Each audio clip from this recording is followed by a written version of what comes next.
Okay, so what I'd like to start doing is once a week, create a little video, however long it may be, to kind of delve into how theology is impacting my life this week.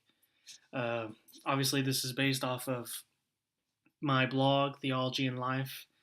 Um, and so my wife actually suggested doing this because I told her I wanted to do some type of video material to see how it goes.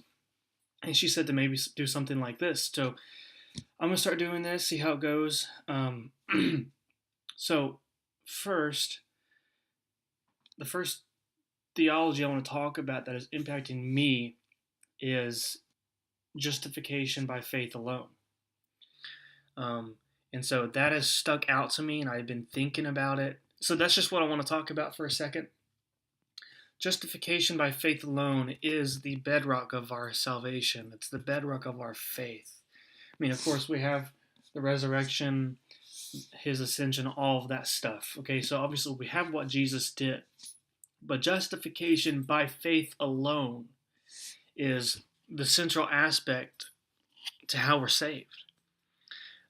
It's what separates us from every other religion, every other cult, every other sect, everything. No other religion or cult or anything akin to that believes that justification, that somebody is saved, made right with God by faith alone. Nobody else believes that. And that's the fundamental error of every other religion, that they are works-based salvation. And so you have to ask yourself the question, how does the doctrine of justification by faith alone impact me?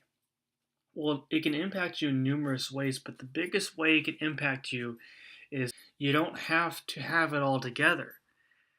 Not that you purposefully act in a sinful way. Paul addressed that in Romans 6:1. We don't do that. That's not the point of the gospel. That's not the point of justification by faith alone. The point of justification by faith alone, how it relates to our everyday lives, is I did not have to do anything to earn my salvation. My salvation was granted to me via the blood of Christ. I only receive it by faith alone. I don't receive it by faith plus works. I don't receive it by faith plus good deeds.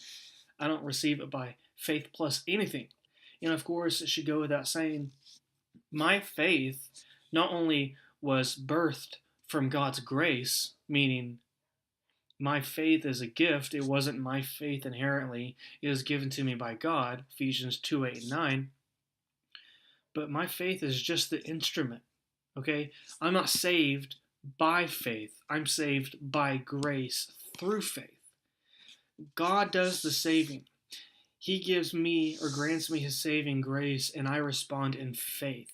And my response in faith is what God gives. And so now, with believing and knowing that, okay, you can live your lives knowing that I don't have to be perfect. You don't have to be perfect. For some reason, a lot of people think that Christians are perfect. Well, of course we're not perfect. In God's eyes, we are perfect, because when he sees us, he sees Christ, because of Christ's imputation that he took on our sin, and he gave us his perfect righteousness. God looks at us and sees the perfect righteousness of Christ. So it goes back again to, it's nothing you did, it's nothing you deserve, it's nothing you earned. You actually deserved hell. You deserve the exact opposite of what you received if you're a Christian.